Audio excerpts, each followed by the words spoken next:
Did AMD put the final nail in the coffin for Intel? So for the past few months since November, the AMD 9800X3D came out, and it honestly came out swinging. It's been one of the hottest CPUs that AMD has ever released. Here at PowerGP, it's been really hard for us to keep these in stock. Well, Intel did come out with their new Z890 chipset, the Intel Core Ultra series, and their launch honestly had some issues to start off with, but they did release some microcode updates and they have improved over time. Then fast forward to January of this year, and AMD announced the new 9900X3d and the 9950X3d. Now, as we all know, the 9800X3d is one of the best gaming CPUs, but when it comes to productivity, it's very limited when it comes to the core count. So that's where Intel still was stepping up when it comes to productivity. Well, they still have the non-X3 variants of the 9900X and the 9950X, but it kind of lacked in gaming. Now we're gonna have the best of both worlds. We're gonna have gaming and we're gonna have some productivity. Now, I know you all wanna get into the benchmarks, so we are. So what we have to do is first cover what test bench we use for both of these platforms. For the Intel Core Ultra, we went ahead and used an Asus Z890 Hero motherboard with RAM clocked at 1600 MHz C32. And for both systems, we use an RTX 5090 because we want to be pushing these CPUs as hard as we can to see where the CPU is bottleneck. We also went ahead and tested in 1080p, but I threw in some bonuses of 1440p and 4K gaming, so you guys can kind of spot the difference between the two. As far as the AMD platform goes, we went ahead and used 6000 C30 RAM, which is the sweet spot, which is what AMD normally recommends. And we used the Gigabyte X870 ICE motherboard. Same thing, we housed both of these builds in an HS420 with a 420 rad from Thermaltake. All right, so let's jump right into it. The first performance graphs you guys are gonna see is all gonna be at 1080p gaming, and you're probably wondering, why are we benchmarking at 1080p? Well, like I spoke previously, we push the CPU as hard as we can, and the lower resolution you go, the more CPU bound it's gonna be, and we're pushing with the 5090. So we're gonna see some bottlenecking for sure, which is what we wanna see. We wanna see which CPU comes out on top at 1080p gaming. Honestly, the average gaming now is 1440p, and even we're getting into the 4K realm, but it's still very early on in the gaming scene when it comes to the 4K gaming. So right now the new average is gonna be the 1440p mark, but we still wanna show you some performance at 1080p gaming.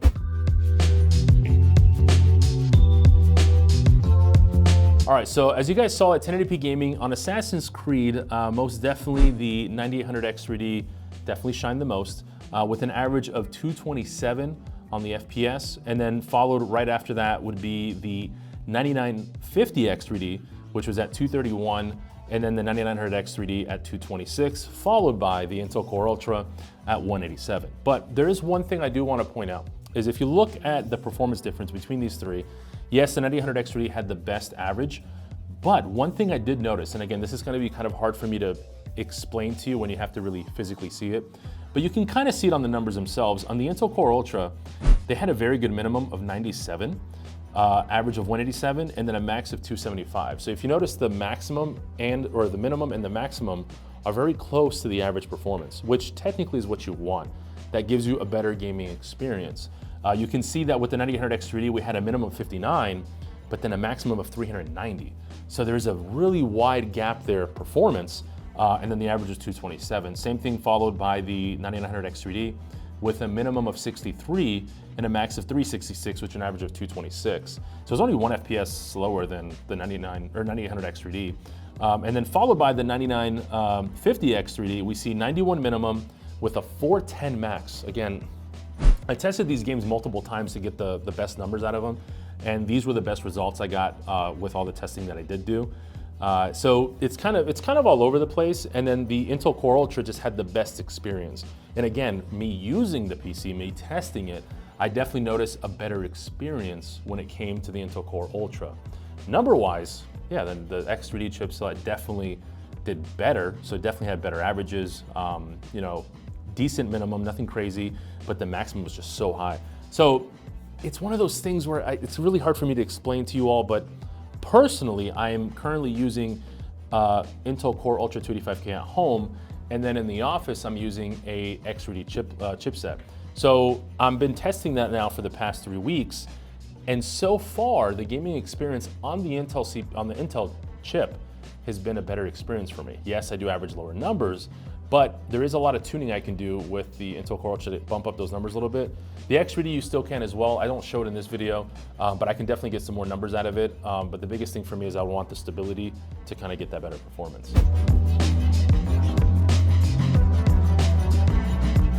All right, so now as far as Monster Hunter Wilds, this was a very interesting benchmark. It wasn't that far off between the Intel Core Ultra versus even the 9900X3D. But then if you notice on the 9950X and the 9900X3D, the performance did drop a little bit. So at 1080p, the 9900X3D did 127.9, and then the 9950X3D did 122.9, and then the Core Ultra did 131. And then it's funny because I'll give you a little added bonus here. So 1440p, it did 134 for the 9900X3D, and then the Intel Core Ultra did 129. So this game, you can clearly tell it's very heavy on the GPU, not as much on the CPU. So even at 1080p, it was using quite a bit of percentage of the 5090. So it was relying more on the GPU than it really was on the CPU. So that clearly shows here.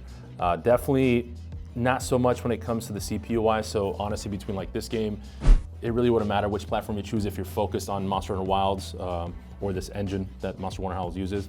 So nothing too crazy there.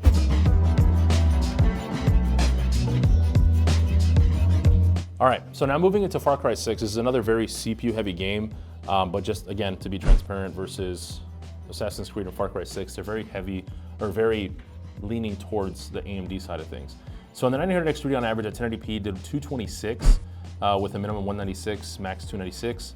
And then if you look at the 9900X3D, the actual average went up to 228 and the max went to 309 and the average, or the minimum was around 193. 9950X3D did 233, so it went up even more with a max of 315 and a minimum 197. So on this one, the X3D chipset, the 9950 and the 9900X3D actually did very well. Moving to the Intel Core Ultra, we saw that it went down to 171 average with a minimum 140 and a max of 235.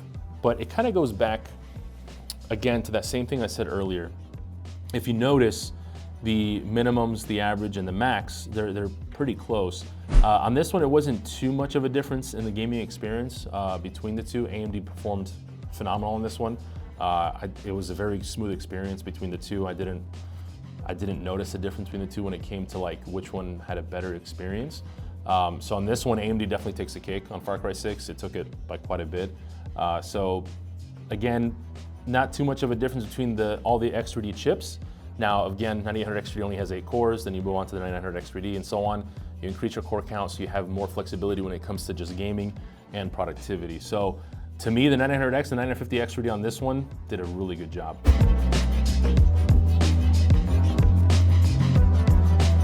All right, so Call of Duty Black Ops 6. This is another interesting one. Definitely favors, again, AMD quite a bit.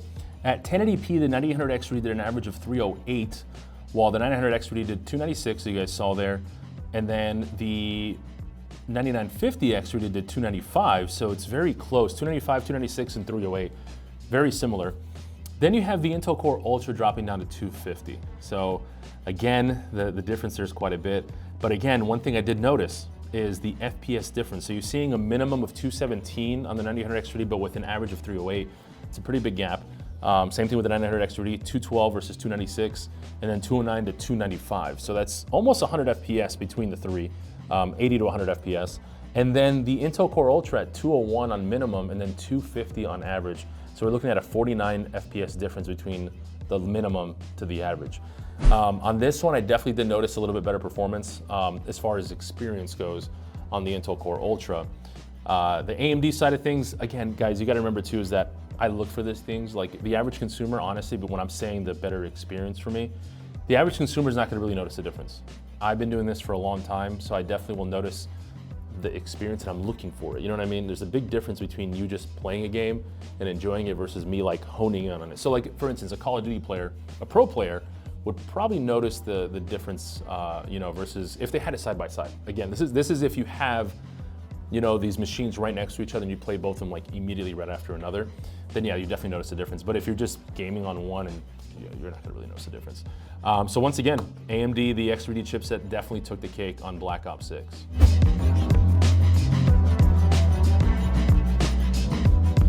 All right, now when it comes to Horizon Zero Dawn, we're kind of seeing the same exact picture once again. 9800X3D, as you guys saw, averaged 305 with a minimum of 60, a max of 585, which is crazy. 9900X3D did 64 minimum with an average of 280 and a max of 469. And then the 9950x3d, as you guys saw, 54 minimum, 279 average, and 535 maximum FPS. Now, if you move down to the Intel Core Ultra, it actually had the best minimum out of all of them. It had a minimum of 90. Again, I ran this multiple times to see if I can get better numbers, and the Intel Core Ultra consistently hit around that 90 FPS minimum with an average of 253 and a max of 442. So we're seeing, again, a little bit better gaming experience on the Intel Core Ultra. Again, that's me seeing, obviously. And then the difference obviously is gonna be the price point, which we'll talk about at the end of this video and kind of go over, what would be the best option for you all. And also keep in mind, again, this is with the 5090, so we are pushing these CPUs as hard as we can. If you had a 5080 in here, it'd definitely be a different story between all the CPUs. It'd be closer, just because it wouldn't be bottlenecking as much. So now you saw the games at 1080p gaming. Now what happens if you move up to 1440p and 4K gaming? So what I'm gonna do here is I'm gonna let you guys enjoy the slide again, 1440p and 4K gaming for each game all the way across. And then at the end of it, we'll go ahead and talk about it a little bit and then move right into Cinebench and kind of talk about productivity.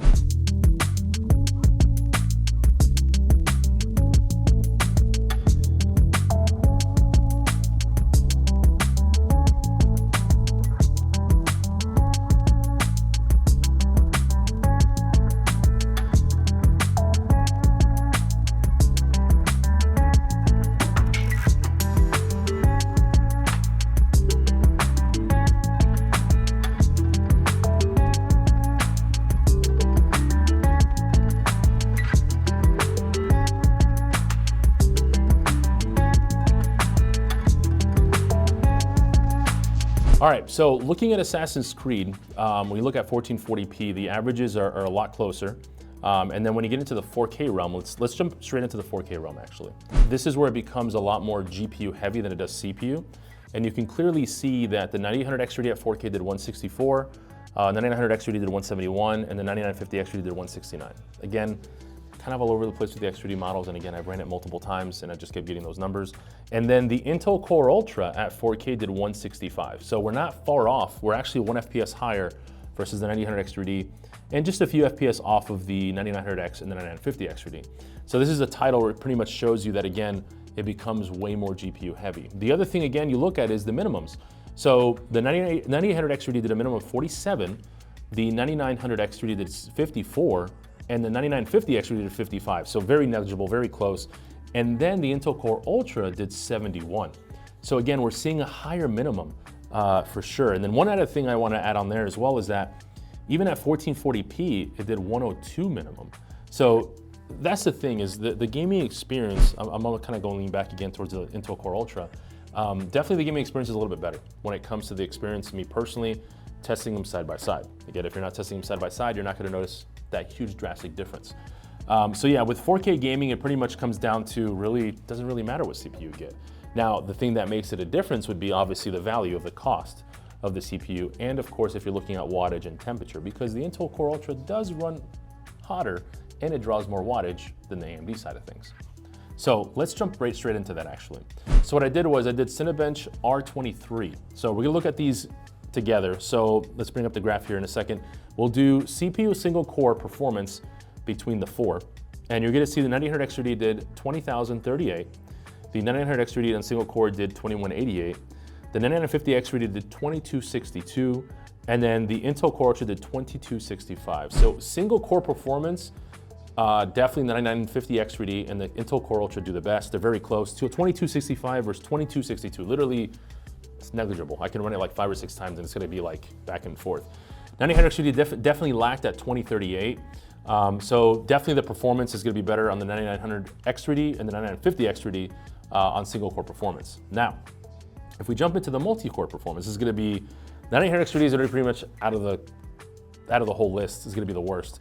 Has the least amount of cores. So 21,988 versus the 9900X3D did 31,273. 9950X3D did 41,760. And then the Intel Core Ultra did 41,764.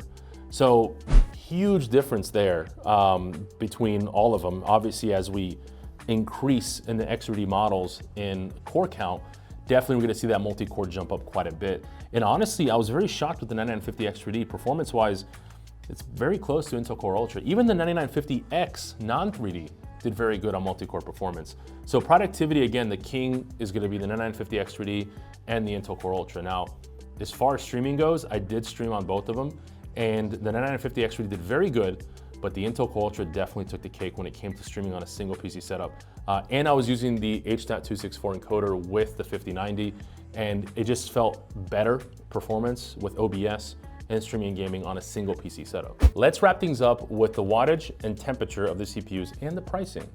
So the 9800X3D had a max temp of 73 Celsius, while the 9900X3D had a max temp of 70 Celsius.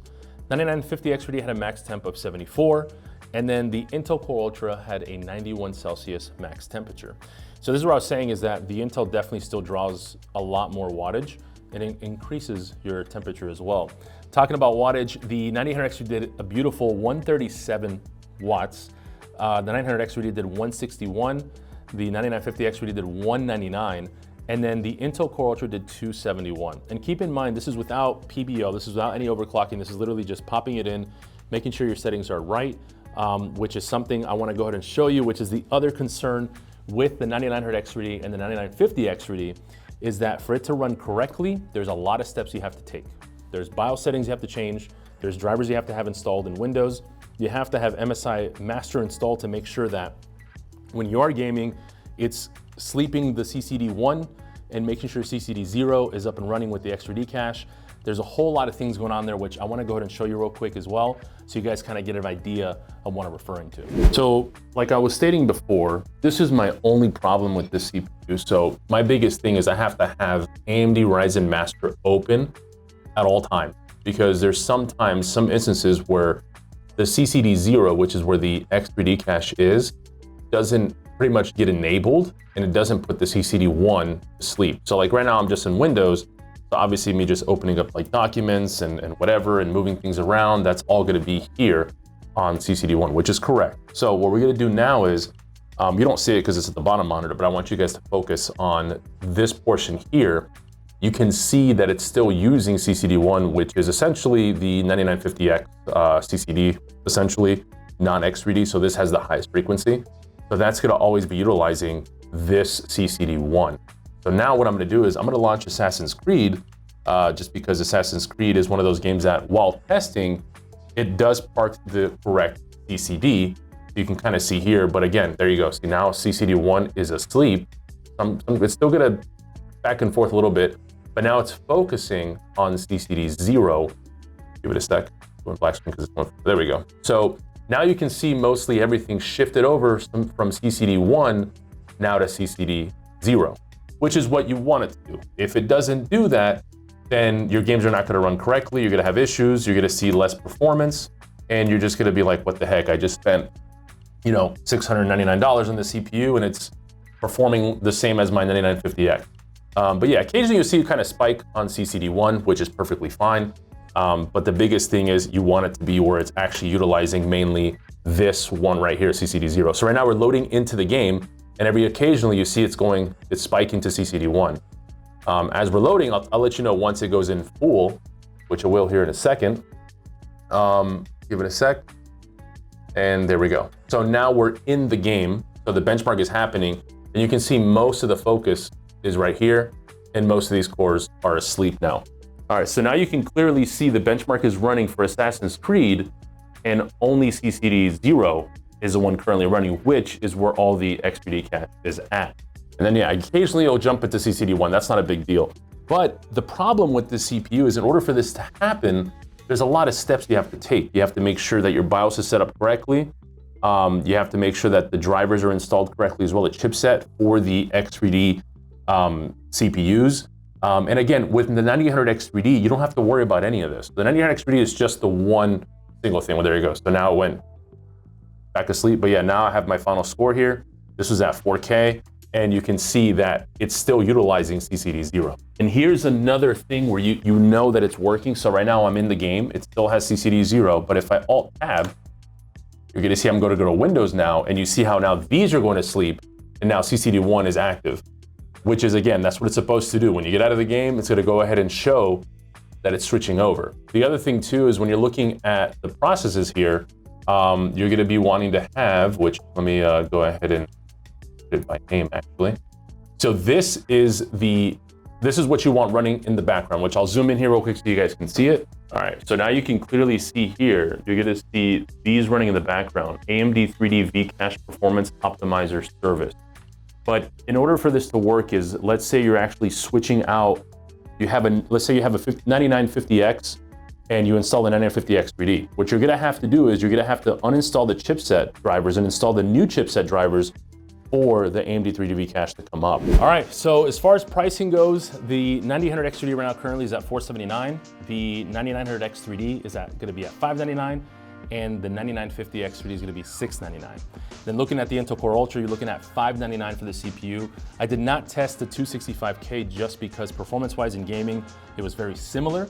The only difference is the 4 cores, and of course, productivity was a little bit better on the Intel Core Ultra. So if you wanna save some money, definitely the 265K would be the better price.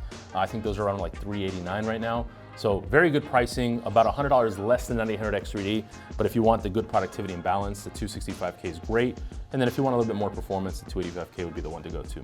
So which one are you guys gonna go with? Honestly, this year has been crazy between NVIDIA and AMD.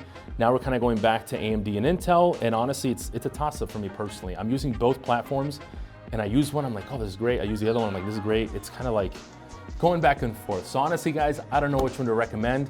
Kind of comes down to what your use is, and do your own research. Select a CPU based off of what you plan to do with it. And that's pretty much it. Hope you guys have a good one. Subscribe.